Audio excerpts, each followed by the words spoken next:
Mania dimanapun Anda berada, saat ini Alhamdulillah kondisi COVID sudah menurun, tapi kita harus tetap waspada. Makanya ASA ini membuat podcast namanya adalah Main Balap Prokes Show. Jadi Anda tetap prokes. Dan banyak yang sudah WA ke ASA katanya, yang ke teaser juga udah banyak komen hari ini. Terus ke saya pribadi juga banyak. Semalam apotek sempat heboh, oksigen habis, dikira pandemi melanda lagi, ternyata banyak fansnya Lando nyesek mas. Oh ya udah. Dan ini banyak sekali yang akan kita bahas. Yang kedua adalah, silakan ya. Termasuk saya. Nah, ASA ini pada saat jarang dia WA ke saya ya. Kalau nggak penting banget dia nggak WA. Jadi dia WA Lando, waduh udah. Terus hari pas balapan Lando menang, oke. Ternyata semalam Lando sempat dimarahin oleh timnya setelah balapan. Kalau teman-teman sempat membaca Twitter. Jadi ada salah persepsi. Jadi Lando diminta untuk mendengarkan apa yang ada di radio. Tapi Lando bilang, sorry, saya anak muda, saya nggak suka radio. Biasa saya adalah mendengarkan MP3 katanya. Sudah nggak radio lagi. Makanya semalam disuruh masuk, dia nggak mau. Dan yang menarik lagi adalah Nikita Mas Sepin. Jadi saya tuh masih penasaran, kenapa anak muda belum punya prestasi, newbie, timnya kecil, tapi kok berani ngata-ngatain hal-hal yang tidak pantas kepada Kubica. Bener, ini saya googling. Dia itu apa? Oh, dia ternyata di Rusia dihormati karena sebagai anaknya orang kaya. Setuju.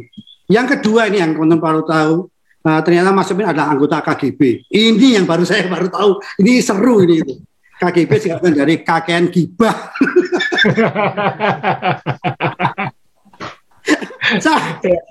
Dan jujur ya. Semalam saya sudah menyiapkan kaosnya ASA. Ini kaos dari ASA, ini favorit saya. Ini produknya ASA. Ini favorit saya. Karena saya yakin Ferrari menang. Nah, serius. Cuma saya bilang, kalau terjadi, saya udah WA ke ASA, Lewis Hamilton sial, saya bilang gitu. Bener. Ternyata hujan. Kalau sampai 3-3 Max Verstappen itu podium, saya mau pakai kaosnya Verstappen. Bener, San? Kok podium beneran? Kan nggak masuk akal kalau dia podium gitu loh. Hujan, iya kan? Malam-malam saya terpaksa nyuci kaos 3-3. Terus saya angin-anginan tidur. Jadi tidur di tempat tidur itu ada kaos basah, biar kena AC di kering. Kita nggak akan berlama-lama karena sudah banyak yang menunggu. Ini banyak topik yang harus kita bicarakan di sini karena balapan Rusia ini ternyata memang kayak roulette. Roulette yang Rusia kita nggak tahu semuanya apa yang terjadi. Nah, sebelum kita ngobrol kita mau bacakan dulu.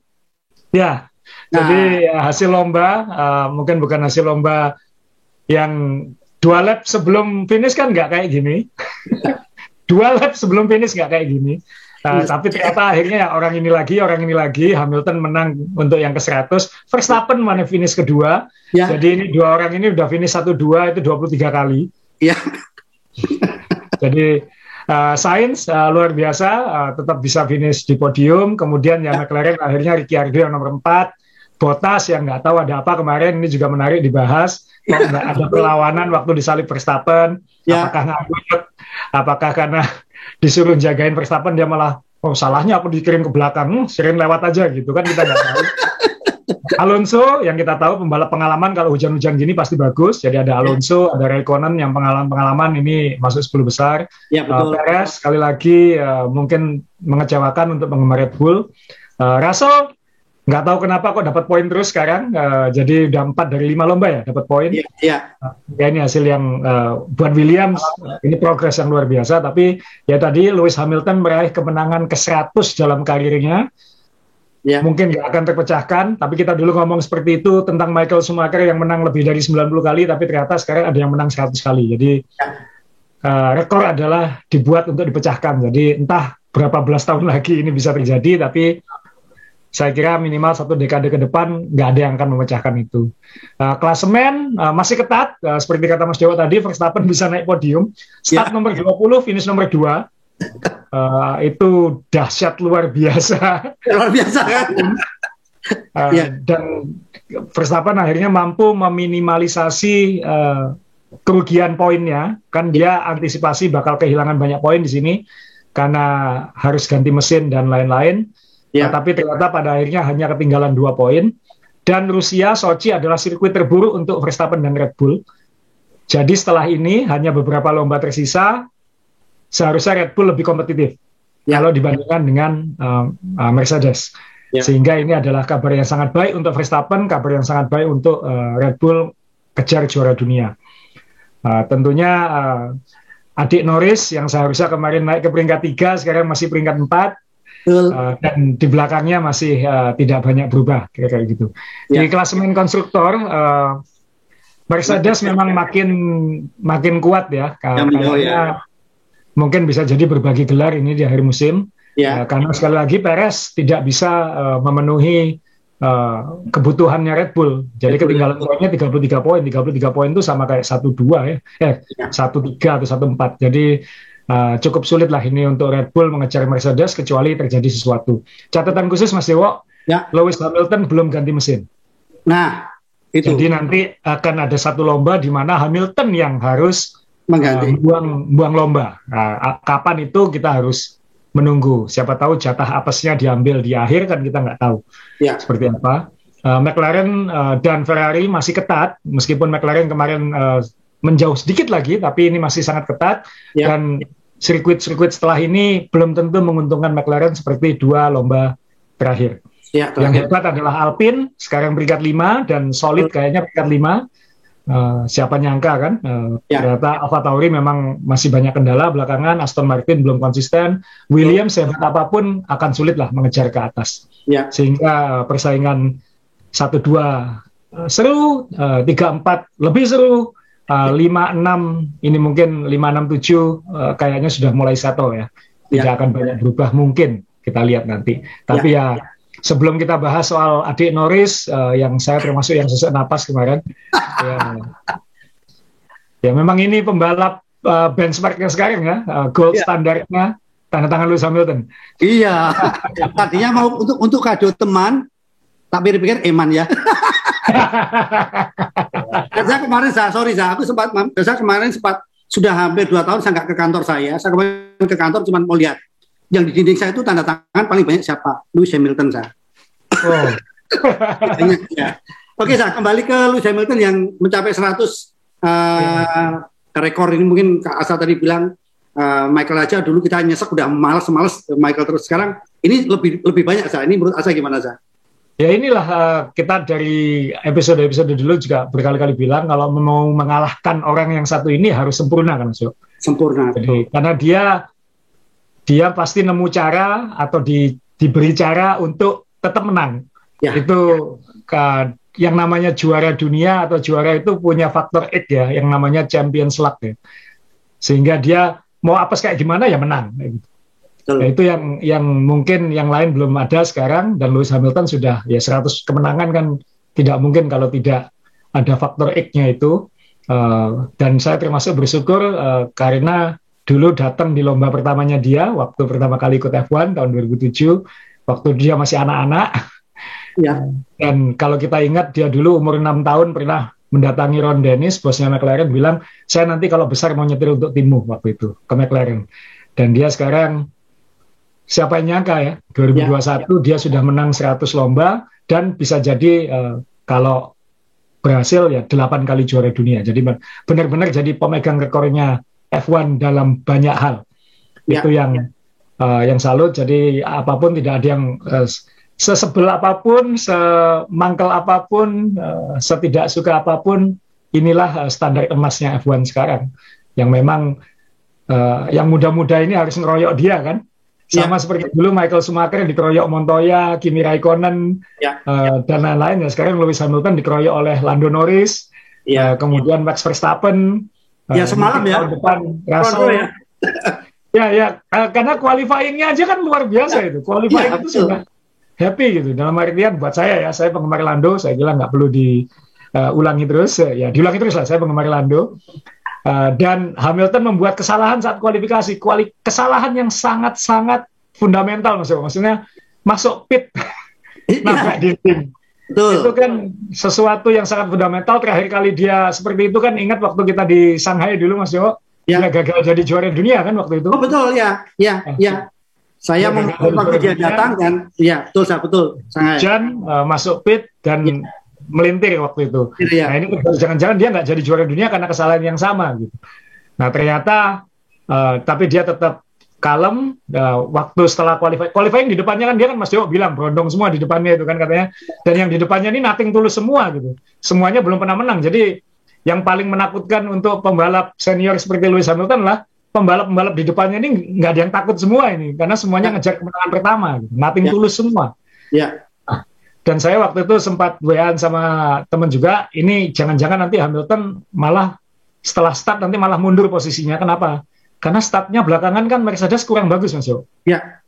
Khususnya di Monza kemarin kan startnya Hamilton selalu kalah sama yang di sebelahnya. Dan kejadian sebenarnya kemarin. Jadi Hamilton kan sempat mundur ke peringkat 6 ya. Dan kemudian dia tertahan di kereta itu dan seolah-olah sulit menyalip karena ya di depannya tuh banyak yang pakai mesin Mercedes juga. Jadi trek lurusnya kenceng semua gitu. Dia mau pakai DRS, yang di depannya juga pakai DRS karena saling tempel-tempel semua. Jadi waktu Asa bilang tadi banyak yang muda tadi nekat, benar saya. Jadi pada start ini kan mengerikan, yang muda kan nothing tulus masuk ke depan. Iya waktu startnya. Kalau seruduk-serudukan kan mereka nggak khawatir. Sedangkan Hamilton kan harus mikirin dia jadi juara dunia ini kan, mikirin poin. Gitu. Tapi ya memang tenang banget Hamilton. Dia memastikan tidak terlalu boros menggunakan ban, tidak mengambil risiko berlebihan. Toh dia kan bukan balapan dengan berondong-berondong di depannya kan, dia balapan dengan Verstappen yang di belakang sebenarnya. Dan saya kira juga ini akan terjadi gitu, bahwa Lando akan bisa melarikan diri karena Hamilton akan tertahan oleh yang lain gitu. Dan itu terjadi. Dan itu sebenarnya terjadi. Memang kan sempat disalip oleh Sainz karena kan di Sochi ini kan siapa yang start di belakang bisa dapat drafting ya, karena kan lurusnya itu kan panjang banget gitu. Sehingga Sainz bisa ngambil, tapi saya yakin waktu itu Lando akan bisa ngambil lagi gitu. Dan kejadian bannya Ferrari ternyata lebih boros daripada McLaren. Begitu Lando nyalip, sudah Lando di depan. Dan setelah itu tinggal manage saja kan, bagaimana tetap di depan. Jadi ya kalau sebelum kita lanjut soal Lando tadi ya, Hamilton tetap tenang, tetap nunggu waktunya, dan kemudian apa yang terjadi di lomba berikutnya adalah kayak membukakan jalan buat dia. Jadi kayak sungainya dibelah buat Hamilton gitu. Nah itu yang faktor X yang kita nggak bisa sulit ngomentari ya, karena memang juara dunia seperti itu ada aja, tapi dia selalu memposisikan diri siap ketika itu terjadi kan Mas Jo. Itu kan kuncinya kan, kita nggak boleh bikin kesalahan, nggak boleh lengah, sehingga ketika ada kesempatan ya kita ambil. Nah, itu yang soal mental ini juga cukup menarik ya, ketika dia mengomentari Max Verstappen yang kemarin dianggap orang banyak karena ceroboh nabrak sebenarnya. Saya juga pernah melakukan hal sama waktu muda gitu kan. Ini kan berarti siap disuksesi dia menyadari gitu kan. Menurut Asa gimana? Iya, Hamilton sudah merasakan apa yang dirasakan Lando Norris, lebih sakit mungkin dulu karena gagal jadi juara dunia hanya 1 poin tahun 2007 karena konflik dengan Alonso. Kemudian di akhir season malah juara dunianya Kimi Raikkonen waktu itu hanya 1 poin. Padahal kalau waktu itu juara dunia, dia juara dunia tahun rukinya kan, sesuatu yang sangat spektakuler. Dan dia gagal itu, dan tahun berikutnya memang jadi juara dunia meskipun juga poinnya tipis lagi. Nah, jadi dia sudah ngelewati gunung tertingginya itu. Dan ya mungkin yang beberapa tahun terakhir dia tidak rasakan adalah persaingan ketat kan. Itu yang terakhir dia dapatkan ya sama Nico Rosberg gitu aja. Setelah itu kan dia relatif suka apa ya, semau dia lah. Maksudnya kan nggak ada musuhnya Mercedes. Nah baru tahun ini kan dia harus kerja keras. Waktu dia bikin salah waktu kualifikasi, kan saya juga sempat WA itu.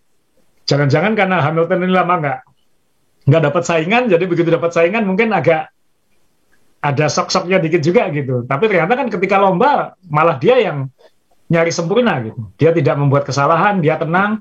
Dan saya bilang tadi ada beberapa hal terjadi di depannya yang memungkinkan dia pada posisi ini. Itu aja. Jadi ya faktor X yang di atas bilang ke Lando belum waktumu kan kita itu serunya olahraga Mas Jo. Iya. Kita sudah menyiapkan segalanya begitu saja. Iya, jadi itu berubah ya. Itu kan. Nah, saya setuju kalau dia saya memposisikan Lewis Hamilton itu sial. Saya menyebutkan begitu sialnya. Karena apa? Dengan hitungan Max Verstappen ada di 20, itu nyaris kalau tidak dibantu hujan nggak mungkin akan podium. Seharusnya gapnya poin jadi tinggi, Ya, kalau Asa tadi bilang bahwa waktu balapan saya sedikit mencatat. Dia juga sempat melakukan ngeblok remnya, jadi sempat ini agak grogi dikit ini waktu ngejar itu. Cuman itu aja.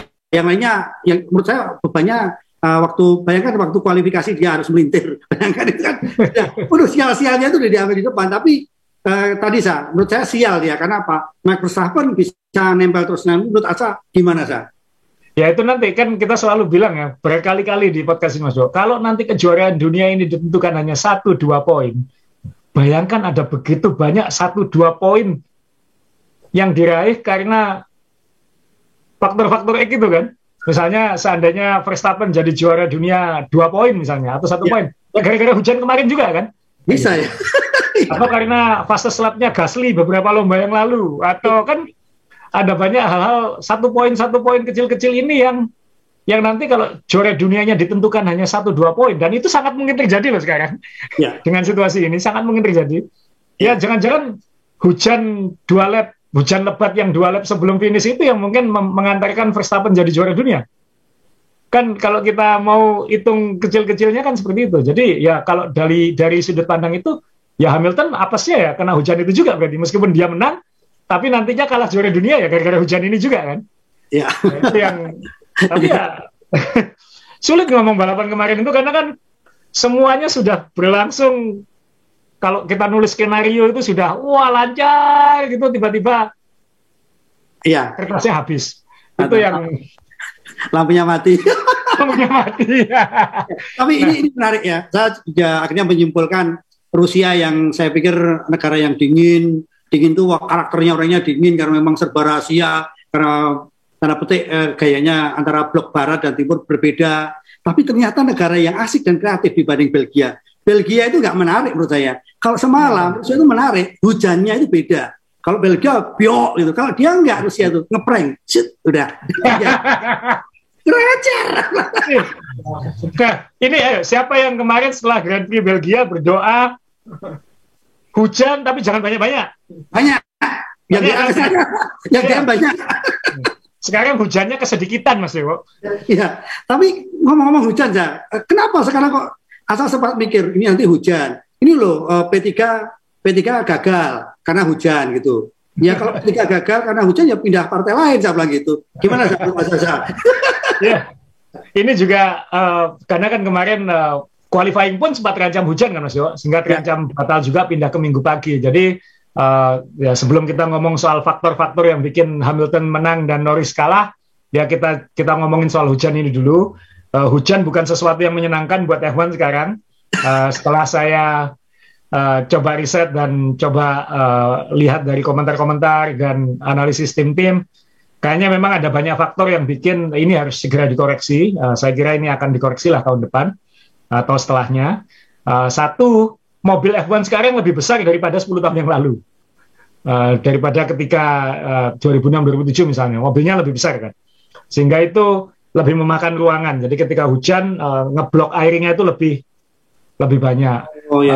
Kedua, downforce-nya kan lebih bagus dari dulu, jadi lebih lengket, sehingga dia juga buang airnya itu juga jadi lebih banyak, karena dia lebih cepat buang airnya lebih banyak. Dan juga mungkin karakter bannya Pirelli ini tidak seperti dulu gitu. Mungkin sekarang ya ini yang mungkin harus direvisi besar juga adalah ban basahnya ini seperti apa tahun depan. Mungkin ban basahnya dulu kan kita kenal ada ban monsun itu namanya, untuk cuaca yang benar-benar parah gitu. Ban monsun kita nyebutnya di zaman Bridgestone, Michelin dan Goodyear itu. Nah, mungkin nanti harus dipikirkan lagi gitu, karena ban intermediatnya oke untuk lintasan tanggung-tanggung seperti kemarin, tapi ban basahnya ini kan praktis belum kepake gitu. Untuk balapan ya, praktis belum benar-benar kepake. Nah, ini kan berarti ada sesuatu yang harus dipikirkan dengan ban paling basahnya Pirelli, karena menurut saya yang dirugikan kan banyak penggemar dan penonton, karena hujan sedikit ditunda, hujan sedikit dibatalkan. Nah, ini yang harus dipikirkan. Jadi satu, faktor mobilnya, faktor ukuran mobilnya. Ban sekarang juga lebih besar dari yang dulu kan, Mas Yo?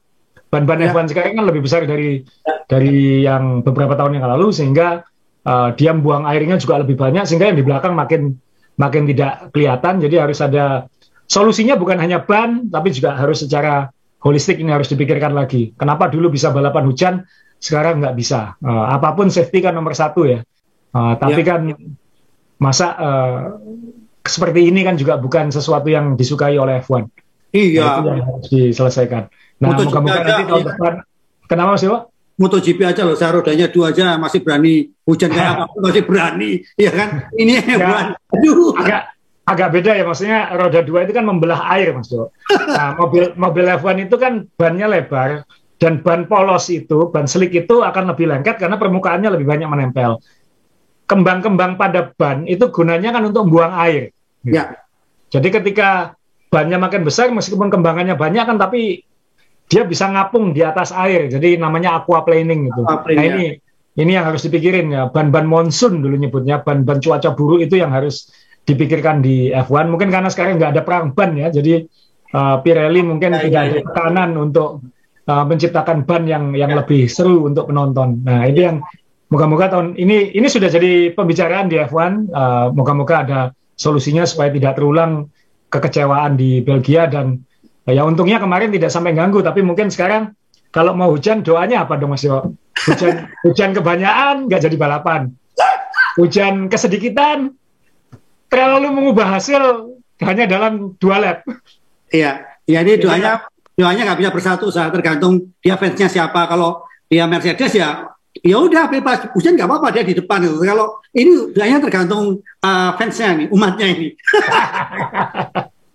Jadi hujan bergantung banyak-banyakan follower sekarang Mas Dewa. Iya benar.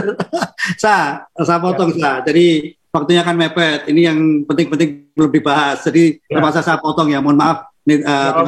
Saya potong karena ini supaya kita dapat cerita yang lain. Ini kita ke Lando Nyaris. Lando Norris ya. Nyaris, namanya di Indonesia Lando Nyaris sekarang. Nah. Jadi Lando, aduh. Jadi bagaimana Asa melihat sebagai fansnya Fernando Norris ini gimana semalam? Saya lihat dia sudah perfect Mas Jo, menurut saya. Memang dia pole position itu ada sedikit, dia ditolong hujan juga pole positionnya. Jadi mungkin adil, kita nggak tahu. Di akhir kualifikasi ditolong hujan, di akhir lomba dirugikan hujan. Ya. Hidup itu adil, kita nggak tahu. Dan dia saat lomba, kalau kita perhatikan start, saya sudah yakin dia pasti bisa melewati Sainz. Karena satu, keunggulan trek lurusnya mesin Mercedes, dan Ferrari ini kan masih belum stabil ternyata kan, degradasi bannya dan lain-lain.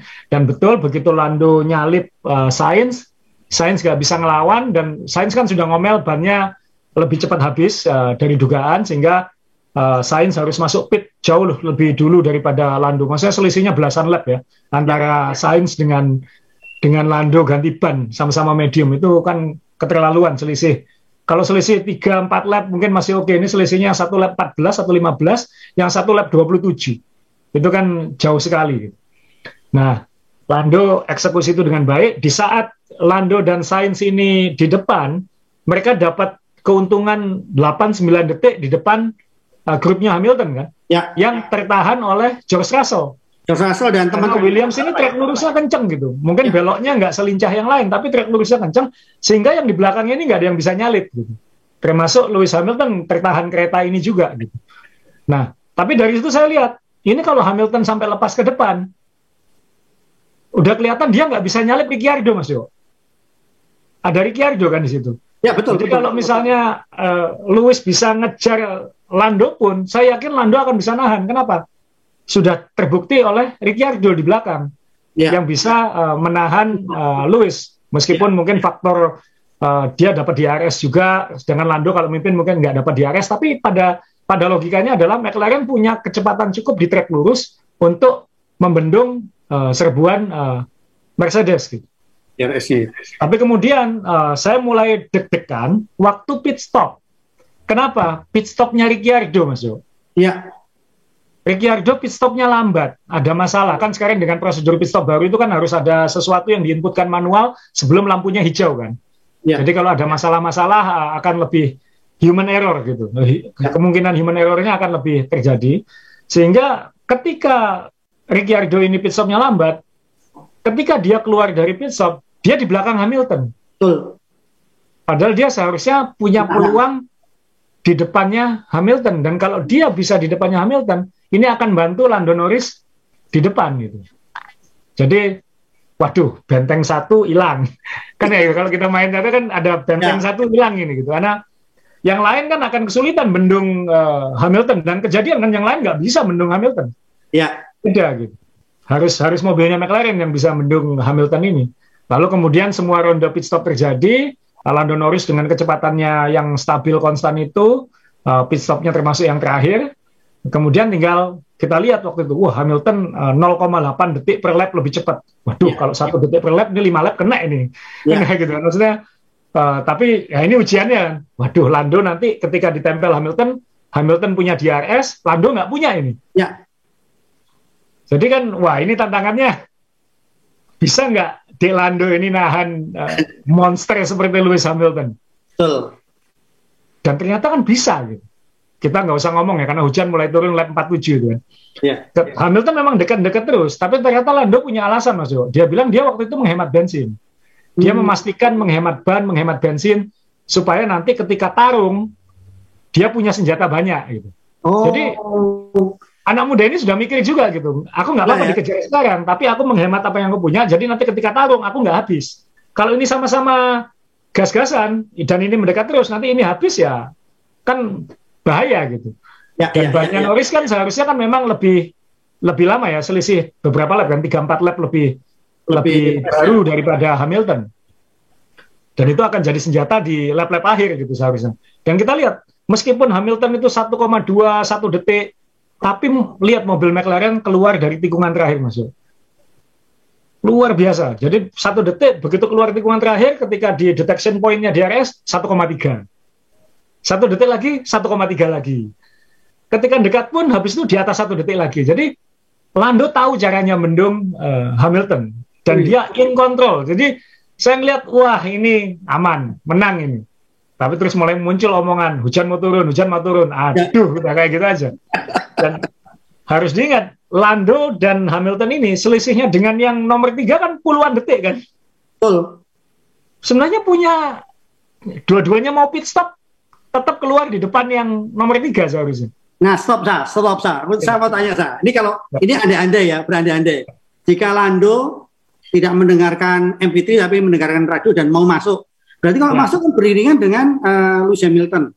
Nah, Lewis tempatnya lebih awal garasinya dibanding Lando. Keluarnya bagaimana kira-kira? Ini andai-andai aja ya kalau dua-duanya masuk.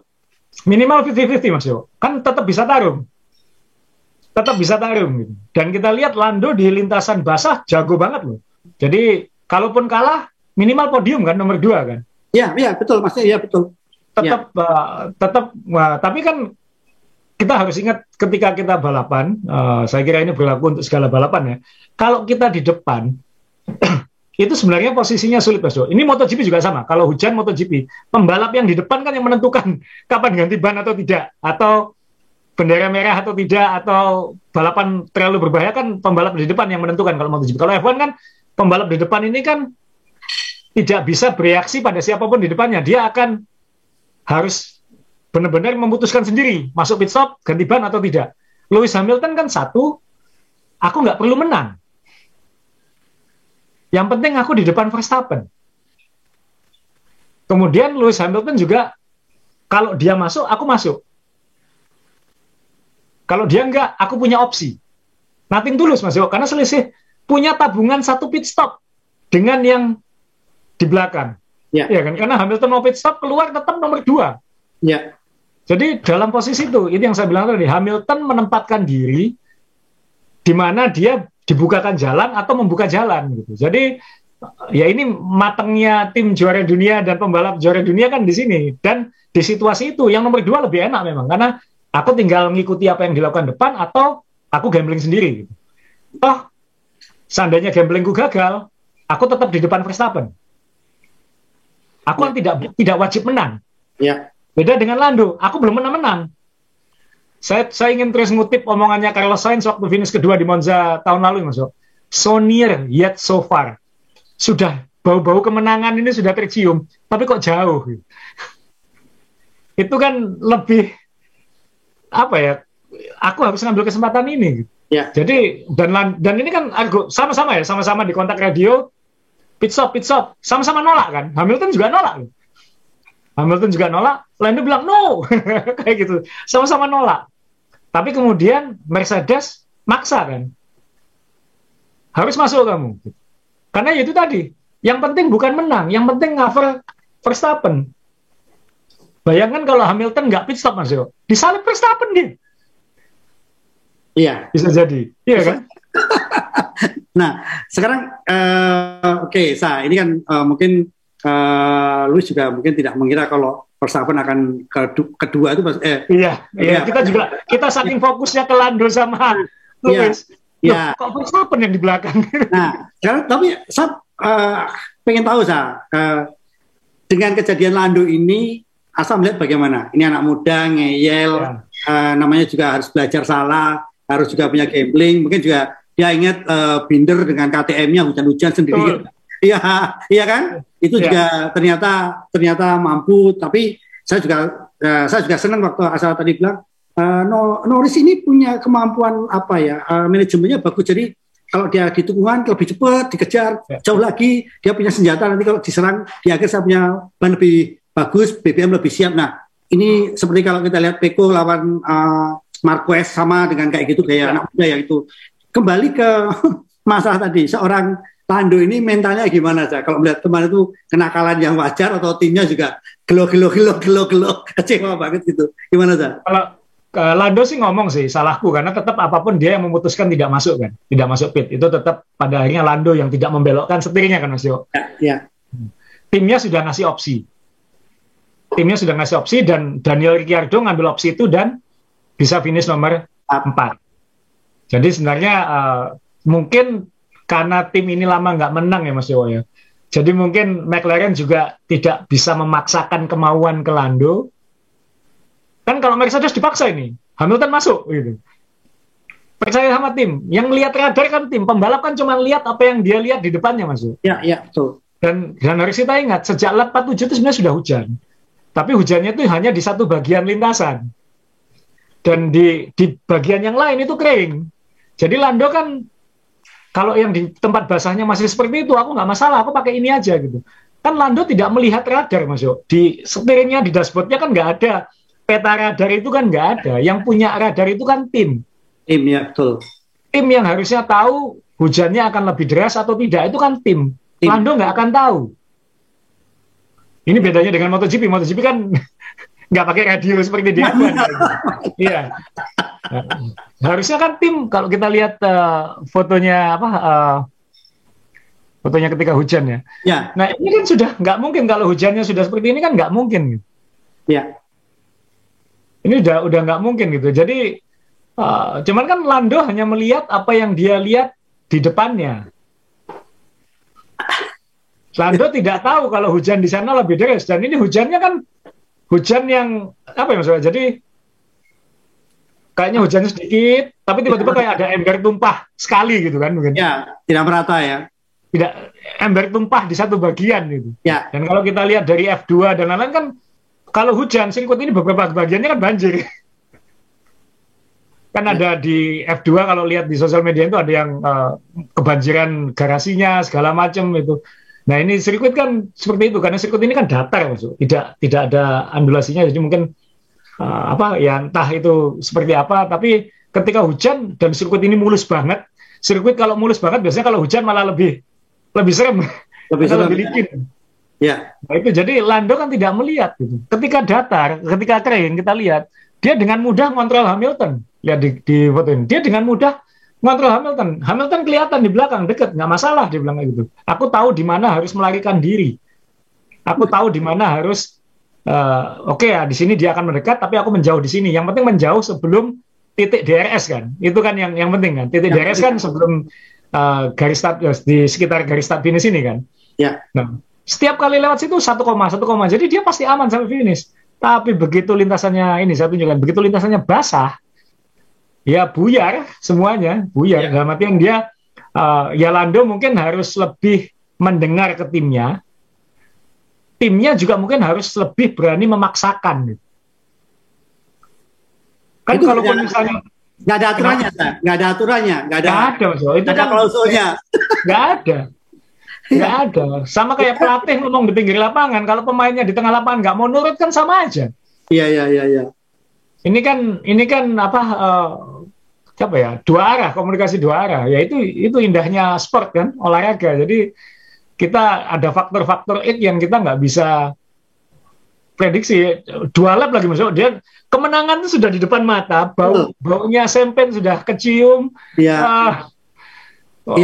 Umur 21 tahun, salah satu juara termuda, di kepalanya itu kan pasti macam-macam, maksudnya kan enggak.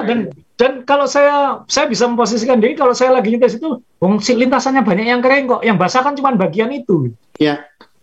Cuman masalahnya basahnya beneran gitu, bener-bener basah, bukan rintik-rintik lagi. Itu yang dia, dan itu 1 lap itu menentukan segalanya. Setelah itu dia sudah nggak bisa belok karena dengan ban kering, hard lagi, ban keras lagi, bukan ban lunak lagi. Iya. Nah itu yang ya akhirnya apa? Jadi 2 lap terakhir itu kayak kita main kartu di kopiok loh masuk. Iya. Jadi kita nggak tahu siapa finish nomor 2, siapa finish nomor 3. Udah pokoknya ganti ban, nggak tahu siapa di depan dah kayak gitu aja udah.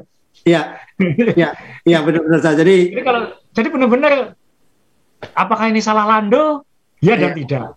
Apakah ini salah tim? Ya dan tidak. Ya. Kalau kita percaya sama nasib, yang di atas bilang belum waktumu menang, kayak gitu aja. Gimana mau ngomong? Aduh, kok Lando mau menang ya? Siram hujan gitu kan? Di sini aja, berubah semua kan, kayak gitu. Ya. Dari satu sampai. Makanya penasaran saya, ini anak ini keras kepala sampai googling misalnya, hobi makan apa sih dia? Sayur ternyata. Sayur kangkung, yang dimakan itu kebanyakan kangkung. Kangkung kan mengandung zat besi, makanya keras kepala. Ini hasilnya ini. Kalau tadi saya bilang MotoGP beda dengan F1, masuk akal. Karena kalau MotoGP tahu banjir atau tidak, tinggal kakinya diturunkan. Oh basah sepatuku, dalam ini. Kasihan kan Mas Yo, maksudnya ketika dia finish kita bisa membayangkan betapa patah hatinya Lando Norris ini. Iya. Aduh itu. Kalau kita nyesek, apalagi dia gitu. Ya. Kalau kita nyesek, apalagi dia. So near yet so far gitu. Maksudnya udah di depan mata aku sudah nyetir secara brilian. Aku bisa menghadang juara dunia 7 kali di belakangku, nggak bisa nyalip ini. Ya. Kok disiram air. Ya. Tapi ya kalau kita mau ngambil positif thinkingnya kan, dia sudah podium berkali-kali tahun ini, dia sudah konsisten sekali tahun ini, dia sudah pole position tahun ini, sudah fastest lap. Ya tinggal saya sih langsung melihat balapan-balapan tersisa. Aduh deh, tunggu tahun depan kayaknya ini kan. Kalau melihat situasi mobil ini, dan tahun depan mobilnya belum tentu sehebat sekarang, kan sedih kan Mas Jawa. Jadi kan bisa bayangkan kan kesempatanku kapan ya menang, kan ada, kan ketika ada kesempatan kayak gitu ya ganti ban, no. Aku pengen menang. Ya manusiawi gitu. Itu manusiawi. Ini nasib, bener-bener nasib. Ini sama kayak dulu saya ingat waktu mendukung Zanalisi seumur hidupnya hanya menang sekali. Dan dia itu udah mimpin gearbox rusak, udah mimpin mesin rusak, sudah mimpin suspensi patah. Kok ada aja memang nasib itu kan kayak gitu kadang-kadang. Nah, ini kan ya moga-moga nanti Lando ke depannya nggak kayak gitu. Ya. Karena dia secara kemampuan luar biasa, intelektual luar biasa, ketenangan luar biasa. Cuman kan ya kita sudah situasi kayak gitu, udah mau menang disiram air, Mas Jo kan ya gimana? Umur 21 loh ini, saya baru nyadar. Saya pikir dia tuh udah 23 loh kadang-kadang. 21 ya. Iya. Jadi Max Verstappen aja minggu depan umur 24 ya. Masih muda, ini masih 3 tahun lebih muda ya. Ya, Lando silakan belajar peribahasa di Indonesia, mungkin jadi pelajaran hidupmu Lando. Nasib telah menjadi bubur ya. Jadi semalam ini kan, tapi secara ini sebelum ngomongin yang lain karena Lando ini menarik sekali kalau kita lihat semalam gitu. Kalau bicara seorang mentalnya dia, mental berani bertarung dengan juara dunia 7 kali, kemudian keputusannya dia walaupun salah, ini kan tidak semua orang berani mengambil keputusan, ya kan? Apalagi kemudian juga maaf, ini mungkin Lando ini juga agak tertekan karena temennya, yang selama ini poinnya aja sulit, atau kemarin Ricardo juara 1, dan ini juga nasibnya dia lebih baik, P4. Nah, asal melihat gimana saya ini ya? Ya itu faktor X kan, yang kita khawatirin sekarang Lando ini ya kalau dia bisa nunjukin konsistensinya seperti belakangan kan tinggal tunggu waktu Mas Dok. Kan kalau kemarin ada apesnya, ada untungnya ya siapa tahu nanti sebelum musim berakhir ada momen di mana dia malah loh kok aku yang menang ya gitu. Harus ingat sebelum lomba ini Mas Dok, sejak 2019 ya dia ikut F1. Dia tuh baru mimpin 1 lap loh Mas Dok. Sebelum lomba ini. Kemarin dia mimpin berapa? Hampir 30 lap. Ya. Dalam 1 lomba. Jadi sekarang betapa berubahnya persepsi kita terhadap seorang pembalap hanya dalam 1 lomba Mas Jo.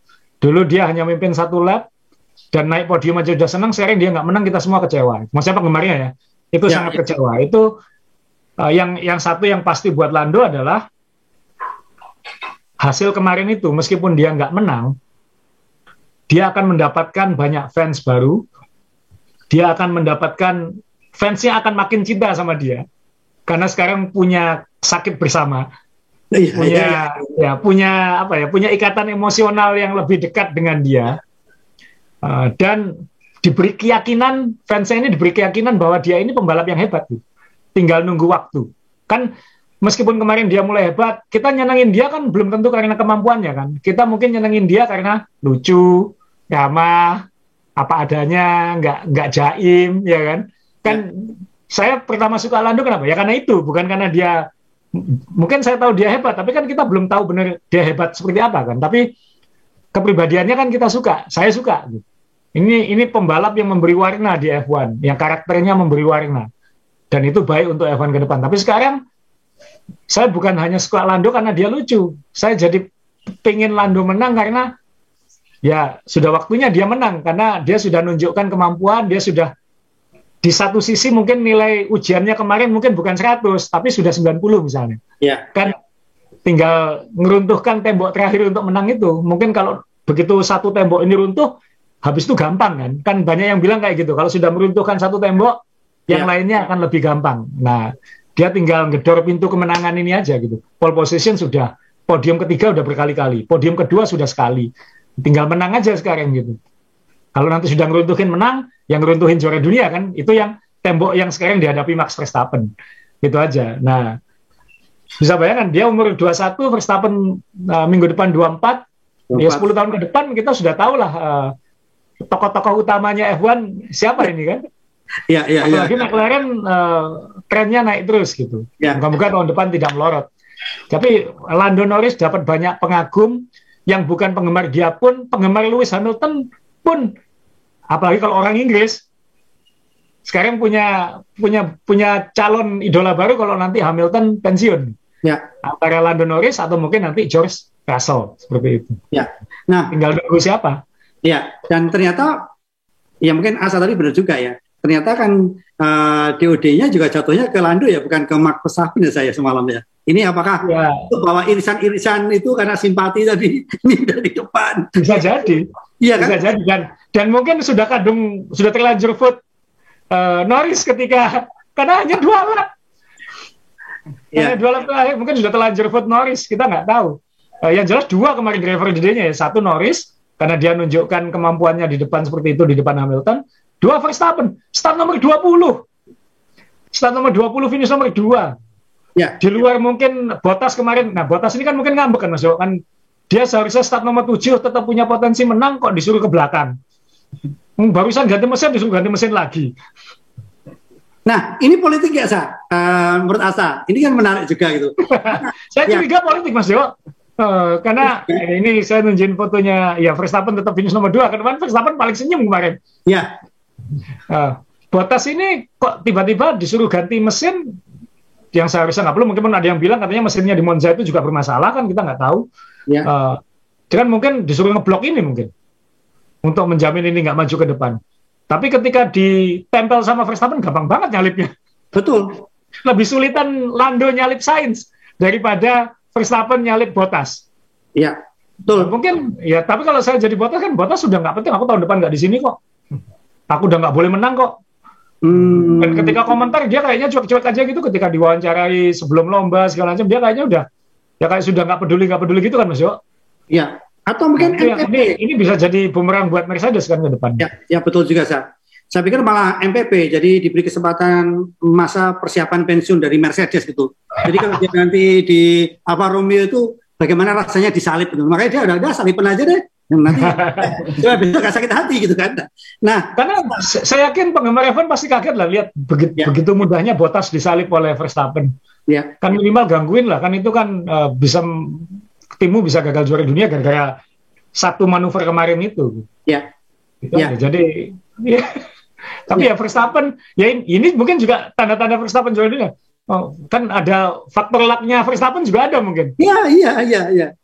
Dia awal lomba begitu hebat, maju-maju ke depan, begitu pakai ban soft, kesulitan kan maju kan? Oh, ya. Dia sudah kesulitan maju loh itu. Dia mungkin finish nomor 5 atau nomor 6. Mungkin sulit. 7 ya, sulit lebih dari itu mungkin. Ya. Ada yang nyiram air. Iya. Tapi saya kan jangan-jangan kemarin itu Mas Yo, yang nyiram air itu bukan ingin nolong Hamilton, tapi nolong ini.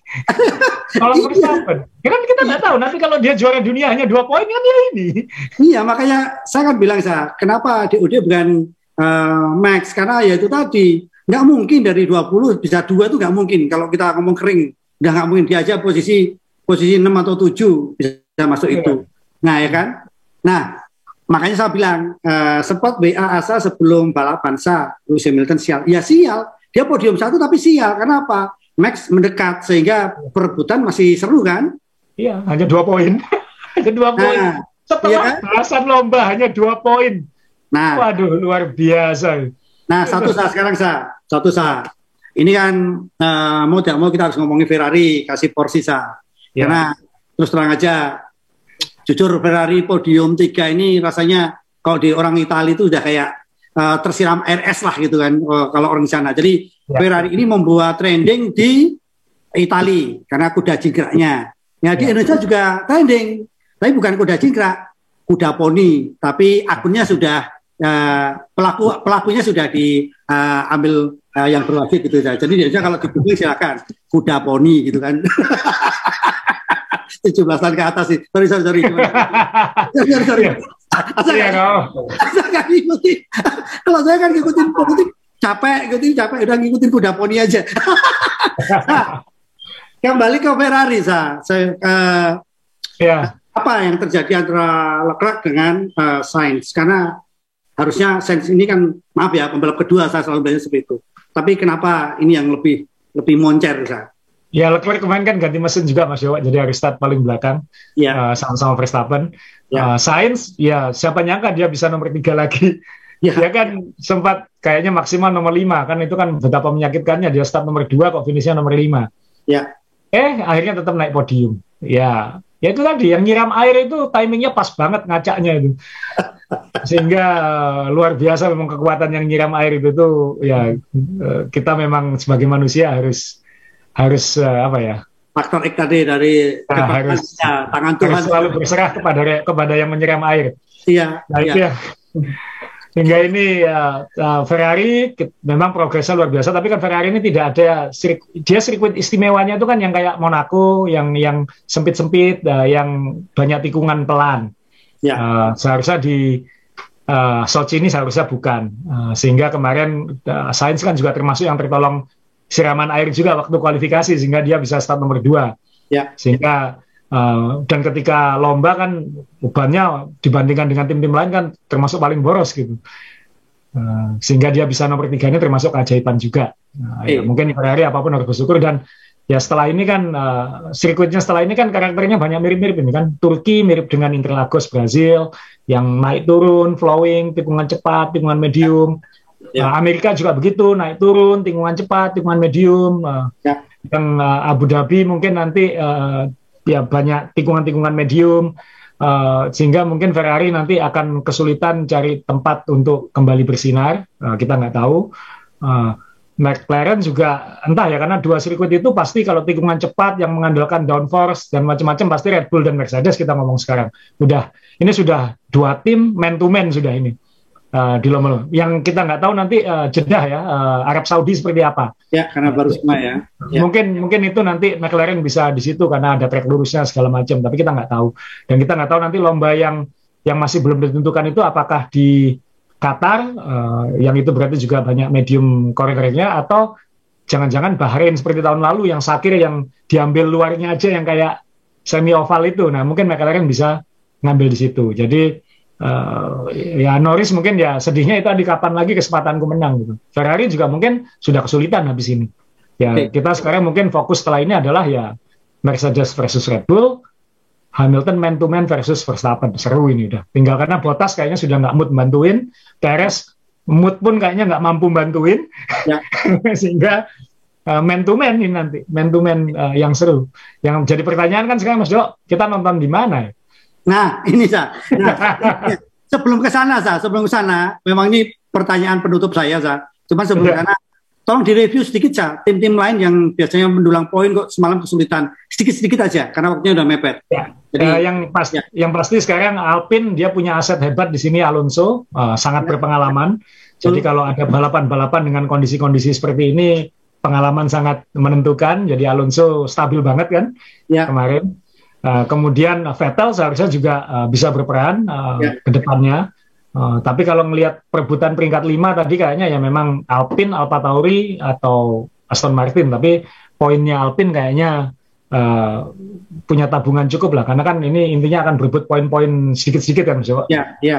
Kecuali situasi khusus ketika Ocon menang itu. Ya seperti itu aja. Kalau Williams saya kira tetap akan di 8. Tinggal ya AlphaTauri kayaknya kok makin berantakan ya. Betul.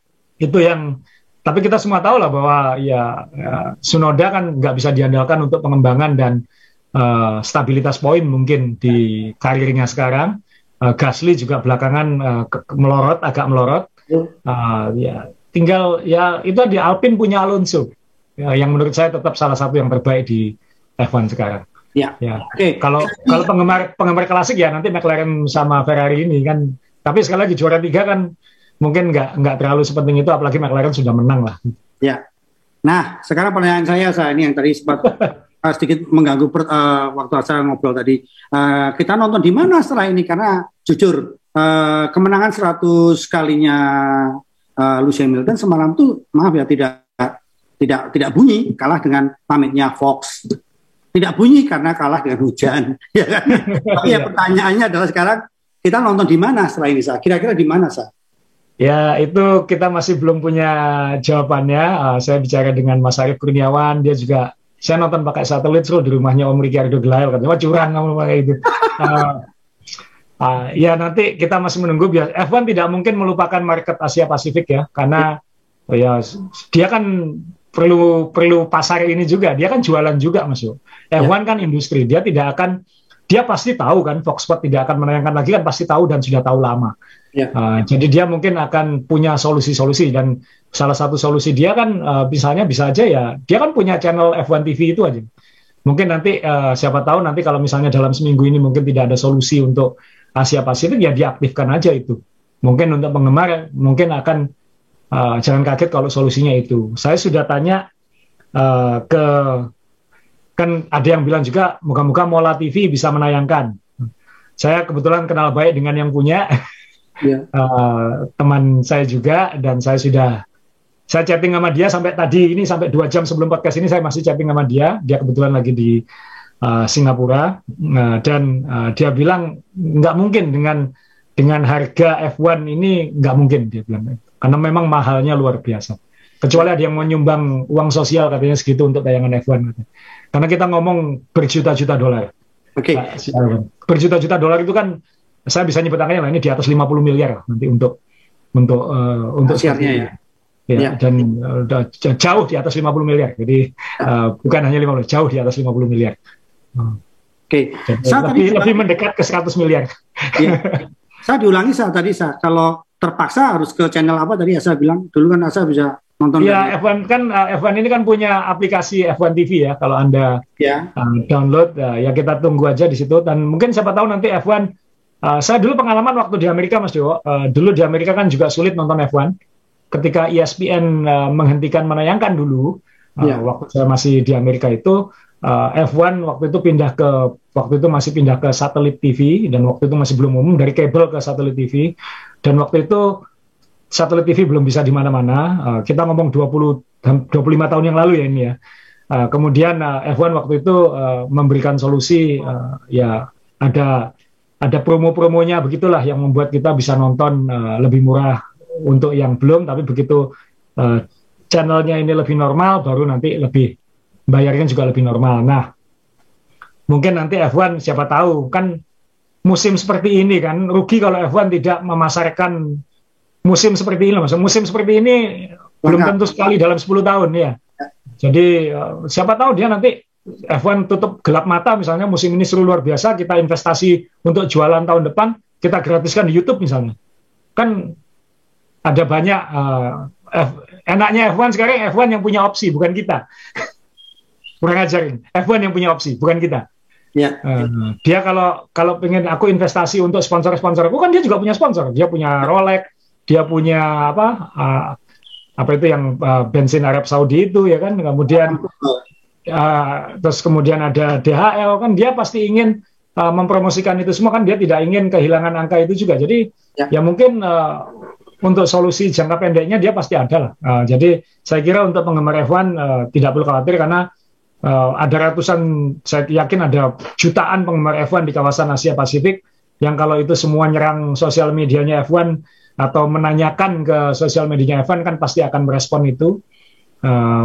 Ya tadi mungkin salah satunya mungkin lewat aplikasi, kita nggak tahu. Kan sekarang semua adalah lewat aplikasi, mau nonton apa saja kan lewat aplikasi. Saya nonton NBA aja lewat aplikasi, saya nonton NFL aja lewat aplikasi, lewat nonton sepak bola pun kan lewat aplikasi, tidak perlu TV lagi sebenarnya sekarang. Kemudian kalau misalnya nanti F1 pengen benar-benar PR atau apa, kampanye untuk apa ya, siapa tahu nanti digratiskan di YouTube kan gitu, kayak ada banyak event olahraga kan seperti itu juga. Kejuaraan dunia balap sepeda kemarin digratiskan di YouTube, seperti itu, sehingga ya moga-moga nanti akan ada solusi. F1 pasti tidak ingin market ini hilang begitu saja. Ya. Pasti, saya yakin. Ya. Jadi ya kita tunggu seminggu inilah, pasti ada kabar. Siapa tahu ada kabar lebih baik lagi. Tapi kalau misalnya kita berharap channel Indonesia untuk menayangkan, saya kira terlalu berat, karena biayanya sangat mahal, apalagi di tengah situasi pandemi dan ekonomi seperti sekarang di Indonesia. Ya, oke waktu saya sudah dijawil-jawil dari sana ini, jadi waktunya udah habis. Saya juga perlu menyampaikan, saya menyadur dari omongannya teman-teman F1 Mania Surabaya. Bagus sekali sih, kalau nanti memang nggak bisa nonton, kita cari yang gratisan saja. Ini bagus sekali. Di mana itu? Di dunia dalam berita. Nah itu. Tapi jangan kaget kalau di dunia berita, pasti dunia dalam berita itu pasti ya sepak bola dulu, bulu tangkis, mana terakhir itu baru F1. Seperti itu. Baik, F1 Mania, kita berdoa semoga kita bisa nonton tayangan yang hobi yang menghibur kita selama ini, yaitu Formula One. Terima kasih, jaga kesehatan semuanya.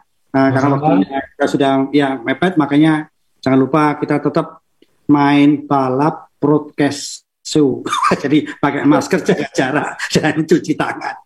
Terima kasih teman-teman sudah mensupport podcast ini. Semoga bisa menghibur. Salam.